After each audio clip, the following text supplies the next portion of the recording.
और सॉल्यूशन निकालने के बाद उसको ग्राफ में प्लॉट करना है। तो देखते हैं ऐसे क्वेश्चंस कैसे करते हैं। सबसे पहले मैं आपको एक बेसिक प्लॉटिंग बताती हूँ, इक्वेशन में कैसे वैल्यू पुट करोगे, कैसे टेबल, ये वाली टेबल बनेगी, कैसे ग्राफ में प्लॉट करना है। उसके बाद एक दो क्वेश्चन और करेंगे इससे रिलेटेड कि किस किस तरह के क्वेश्चंस पूछे जाते हैं, राइट। तो शुरू करते हैं। एक इक्वेशन है, मान लो 2x + y = 6। अब यहाँ पे मुझे एक एक करके x की वैल्यू पुट करनी है, कुछ भी मैं एज्यूम कर सकती हूँ, 0 1 2 3 -1 -2 कुछ भी आप रख सकते हो x की जगह पर, और y की वैल्यूज निकालोगे। बेसिकली इस इक्वेशन को कौन सी x और y की वैल्यूज सेटिस्फाई कर रही हैं वो आपको फाइंड करना है, ठीक है। तो मिनिमम मैं 3 सॉल्यूशंस निकालूंगी जिससे मेरी लाइन मुझे क्लियरली पता चल सके कि सही बन रही है कि नहीं। तो देखते हैं, सबसे पहले हम x की जगह पर लेट करते हैं x = 0 से शुरू करते हैं, ठीक है। मैंने फर्स्ट केस में लिखा x जो है वो 0 है, तो 2x + y में जहाँ पे भी x है उधर लिख दो 0 + y = 6। तो ये हो जाएगा 2 × 0 विल बी 0, 0 + y = 6, तो y = 0 उधर जाएगा या कोई डिफरेंस नहीं होगा, तो y = 6 इज योर आंसर।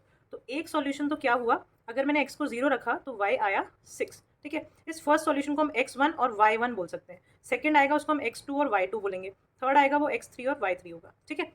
आगे बढ़ते हैं। नेक्स्ट में मान लो मैंने लिखा x को लेट्स से 1, तो 2x + y है, तो 2x की जगह 1 + y = 6, 2 × 1 will be 2 + y = 6, y यहीं पे छोड़ दो, 2 उधर जाएगा, 6 - 2 हो जाएगा, y = 4। तो नेक्स्ट मेरे पास क्या सॉल्यूशन आया, जब मैंने x को 1 रखा तो y मेरे पास 4 आया, ठीक है। 1 रखने पे 4 आया।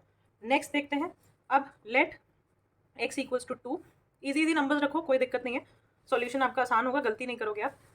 2x है तो x की जगह पे 2 + y = 6, यहाँ पे आएगा 2 × 4 + y = 6, 4 उधर जाके माइनस हो जाएगा, तो y = 6 - 4, y = 2।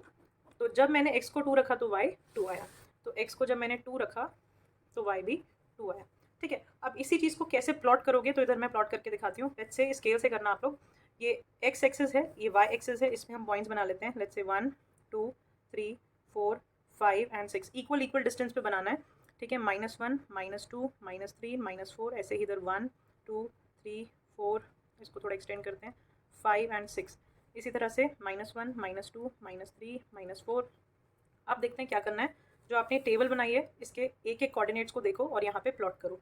तो x की जगह पर 0 है, तो x का 0 यहाँ पे है, y की जगह पर 6 है, तो y वाली लाइन पे आप 6 ढूंढो, ये रहा। तो ये फर्स्ट पॉइंट हो गया हमारा, ठीक है। x 0 एंड देन y की लाइन पे 6। उसके बाद x 1 है, y 4 है, तो x की लाइन के ऊपर आप एक्सिस पे 1 देखो, 1 के बाद y 4, तो ऊपर 4 ये रहा, 1 और 4 के बिल्कुल सामने एक पॉइंट ये मिल गया। नेक्स्ट इज 2 एंड 2, तो x आपका 2 ये रहा और y का 2 आपका ये रहा। तो देखो यहाँ पे 3 पॉइंट्स एक लाइन में आ गए हैं, इसको हम स्केल से एकदम मैच करेंगे, और ये लाइन आपकी क्या रिप्रेजेंट कर रही है, ये रिप्रेजेंट कर रही है 2x + y = 6, इस इक्वेशन को। आई होप आपको ये समझ आया होगा, थोड़ा सा मैंने रफली बताया है बट ये इतना ईजी आपको समझ आ गया होगा, बस स्केल और पेंसिल से करना। अब हम देखते हैं इससे जुड़ा हुआ एक और क्वेश्चन या एक दो क्वेश्चन और जो आते हैं थोड़े से डिफरेंट टाइप के, वो कैसे करने हैं। नेक्स्ट क्वेश्चन देखो, ये बोल रहा है if a point 2 and 3 lies on the graph of the equation 2x + ay = 10। अगर एक पॉइंट 2 और 3, 2 एंड 3 एक पॉइंट है जिसमें 2 जो है x की वैल्यू है, हमेशा फर्स्ट वाली जो x की वैल्यू होती है, और जो 3 है वो y की वैल्यू है। तो अगर ये पॉइंट 2 और 3 लाइज ऑन द ग्राफ, देखो अगर मैं इस इक्वेशन का ग्राफ बनाती हूँ, ये x और ये y, तो ये क्या बोल रहा है, 2 और 3 इस लाइन के ऊपर आते हैं, यानी अगर x का 2 है और y का 3 है, तो ये मान लो यहाँ लोकेशन है, तो लाइन इसके ऊपर से पास होगी, चाहे ऐसे जाए चाहे ऐसे जाए, इस पॉइंट के ऊपर से जाएगी, ठीक है। सो इक्वेशन की आपको इक्वेशन आपको दिया हुआ है, find the value of a। तो इस इक्वेशन में यहाँ पे a लिखा हुआ है, इसकी वैल्यू बतानी है। तो बेसिकली अगर पॉइंट जो है लाइन के ऊपर आ रहा है, इसका मतलब क्या है, x और y की ये वैल्यू इस इक्वेशन को सेटिस्फाई करेंगी, यानी इस इक्वेशन में अगर मैं x और y की जगह पे 2 और 3 रखूँ तो ये बिल्कुल इक्वल आएगा, वेरीफाई करेगा, ठीक है। तो हम यहाँ पे अब ये बात दी हुई है तो हम इसको यूज़ करते हैं। 2 x की जगह पे क्या रखूँगी, 2, ये वाली इक्वेशन में मैं पुट कर रही हूँ, ठीक है, प्लस a अपनी जगह रहेगा, y की जगह पर 3 = 10। तो 2 × 2 will be 4, a × 3 will be 3a = 10। तो 3a = 10, ये 4 उधर जाके माइनस हो जाएगा, 3a = 6, a = 6/3, ये कैंसिल करोगे, इट विल बी a = 2। तो for the value a = 2, these points satisfy this equation। यही हमें प्रूव करना था, यही हमें निकालना था। अब देखते हैं हम एक और क्वेश्चन जिसमें लिखा है कि find a point on x axis. इस बात को ध्यान से समझना, क्वेश्चन पूछ रहा है, जो ये हमारी ग्राफ है, जो हमारा ग्राफ है उसमें एक्स एक्सिस के ऊपर एक पॉइंट है। एक्स एक्सिस के ऊपर कोई भी पॉइंट होगा ना।